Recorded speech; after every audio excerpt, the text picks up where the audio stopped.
Bar association में प्रतिमा अनावरण व सम्मान समारोह में पहुंचे उच्च न्यायालय इलाहाबाद के न्यायमूर्ति। उच्च न्यायालय के न्यायमूर्ति शेखर कुमार यादव ने प्रतिमा का किया अनावरण। उन्होंने कहा कि बड़ों का सम्मान करना चाहिए। कुछ सीखना है तो अपने सीनियर से निवेदन कर सकते हैं। सीखने के लिए बड़े का सम्मान करना चाहिए और जो सीखना चाहते हैं सम्मान देने पर सीनियर सब सिखा सकते हैं। बार एसोसिएशन में बैरिस्टर ब्रजनंदन लाल सभागार का कराया गया कायाकल्प। उच्च न्यायालय इलाहाबाद के न्यायमूर्ति ने कहा कि बहुत से लोग अन्याय झेल रहे हैं। जिनके पास पैसा नहीं है, मुवक्किल के पास किराए के लिए पैसे नहीं होते, दैनिक कार्य के लिए भी पैसा नहीं होता। आप लोग उनसे कहें कि हमें न्याय दिलाने के लिए बैठे हैं। आप लोग उनसे कहें कि हम न्याय दिलाने के लिए बैठे हैं। जिला जेल के निरीक्षण में बहुत से कैदी मिले जिनकी पैरवी करने वाला कोई नहीं है। न्यायालय में विवाद की स्थिति उत्पन्न न करें। न्याय इतना, चिकित्सा स्वास्थ्य इतनी महंगी हो चुकी कि आम आदमी दम तोड़ रहा है। फतेहगढ़ के न्यायालय परिसर के बार एसोसिएशन में प्रतिमा अनावरण व सम्मान समारोह का हुआ आयोजन। तो संस्कार है कि जब आप बड़ों का सम्मान नहीं करते हैं तो दुनिया में कोई भी आपका सम्मान नहीं कर सकता है। जरूरत यह है, आप वकील हैं, आपको सीखना है तो आप सीनियर्स के पास जाएं, बेहिचक होकर जाएं और आप उनसे निवेदन करेंगे तो वो आपको अपना अनुभव बताएंगे। वो अनुभव आपको और श्रेष्ठ वकील बनाएगा। वो अनुभव श्रेष्ठ वकील से आपको जज बनाएगा। लेकिन इसके लिए आपको सीनियर का सम्मान करना चाहिए। प्रारंभ में जब आकर मैं देखा कि जब जगह नहीं थी और बहुत से सीनियर्स खड़े थे और जूनियर्स बैठे हुए थे, ये ठीक नहीं। इस प्रकार से आप उनको सम्मान नहीं दे रहे हैं, जो कि इस वकालत के दिशा में बहुत जरूरी है। साथ ही साथ जो सीनियर्स हैं उनको भी बच्चों को समझाना चाहिए। आज की पीढ़ी बहुत तेज आगे बढ़ना चाहती है, सीखना कम, पैसा कमाना चाहती है। पैसा तो आएगा आपके पास जब आप सीख जाएंगे और अच्छे वकील बनेंगे। आप तो अभी पैसे के पीछे दौड़ने की आवश्यकता नहीं, आवश्यकता है आपको ज्ञान अर्जन करने की। जितने अच्छे आप जजमेंट पढ़ेंगे, कानून पढ़ेंगे, आपकी रीडिंग अच्छी होगी, उतने अच्छे आप वकील बनेंगे।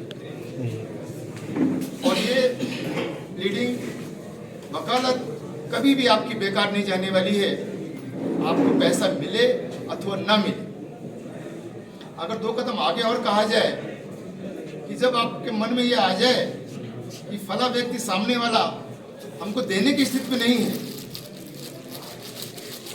और हम इसका काम बिना पैसे का भी कर सकते हैं, तो विश्वास मानिए, एक मुकदमा आपने बिना पैसे का किया है, 10 मुकदमा आपके पास अपने आप आएगा पैसे का। उस कोने में सुहागा हो, कहीं नहीं कहेंगे। कहीं जब मेरे को बैठे बैठे खल रही थी तो अन्य लोगों को भी खली हो। थोड़ा इस चीज का जरूर ध्यान रखना पड़ेगा। जैसे मैंने कहा कि ज्यादा नहीं बोलूंगा, समय बहुत हो चुका है। इतना ही आपसे आग्रह है, जैसे कि अभी हमारे जिला साहब ने बताया, जब से अध्यक्ष जी आए हैं तो इस न्यायालय का वातावरण बड़ा सौहार्दपूर्ण रहा है।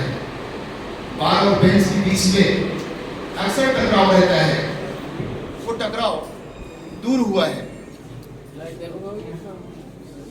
परिणामतः आज वातावरण जो बना हुआ है वो प्रेम का बना हुआ है। और ये मुझे तो नहीं मालूम, मैं तो पहली बार आया हूं, लेकिन आप लोगों से मुंह से सुन रहा हूं। इसका पूरा श्रेय जो गंगवार जी अध्यक्ष जी हैं उस पर जाता है। थोड़ा हर्ष का विषय है जिस बार को ऐसा अध्यक्ष मिल जाए जो बेंच और बार को संतुलित कर सके, तो ये बहुत बड़ी बात है। इसी के आगे दो कड़ी में और आगे बढ़ाकर बोलना चाहूंगा।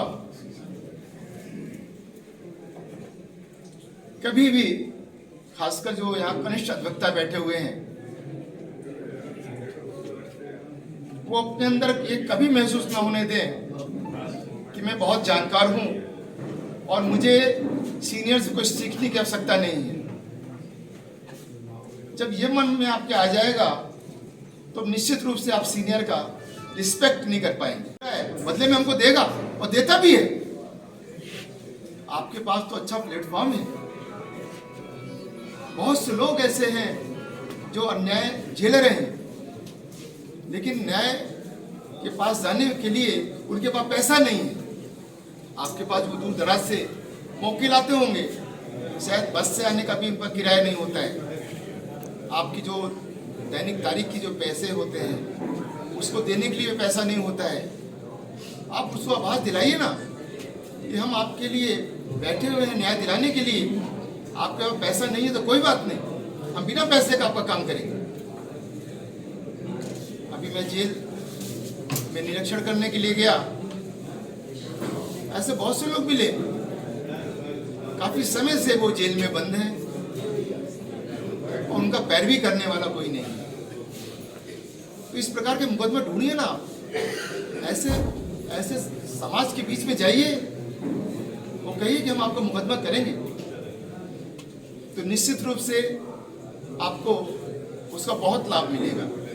मुकदमा आने पर आप सीखते हैं, विभिन्न प्रकार का मुकदमा करेंगे, विभिन्न प्रकार का आपको ज्ञान मिलेगा आपको, और फिर आपका ज्ञान इस प्रकार से वर्धन होता रहेगा, आपका ज्ञान बढ़ता रहेगा।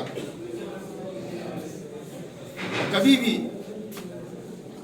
न्यायालय में टकराव की स्थिति उत्पन्न मत करिए। ये मान के चलिए कि सामने बैठा हुआ जज से हम प्रार्थना करने के लिए आए हैं, वहां एप्लीकेशन देते हैं, प्रेयर देते हैं आप कि हमें ये रिलीफ दे दी जाए। वहां पर जब आपने लड़ाई शुरू की तो ये मान के चलिए अगर वो लड़ाई से भी आपने कोई आदेश ले लिया है तो न्याय नहीं है। कभी भी बड़ा कष्ट होता है जब फाइल कोई आती है, लगता है कि पीटी ऑफेंस है और 4 साल से एक जेल में बंद है और उसकी सुनवाई नहीं हो पा रही है।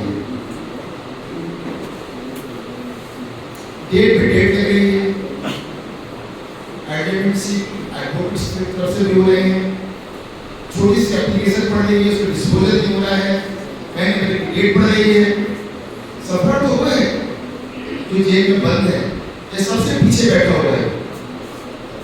अपने अंदर ये दर्द क्यों नहीं लाते हैं आप कि अगर ये चीज मेरे साथ भी होती तो क्या ऐसा मैं कर सकता था? वकील हो या जज हो, जब कोई मौके सामने आए तो वहां पर अपने को रखना चाहिए।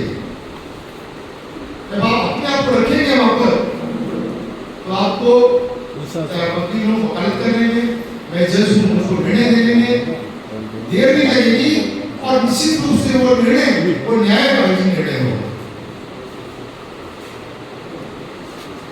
कभी कभी इतना शोर उत्पन्न होता है कि पारिवारिक न्यायालय जहाँ पर पेट्रोलियम डिस्प्यूट आते हैं, पति पत्नी के झगड़े के विवाद आते हैं,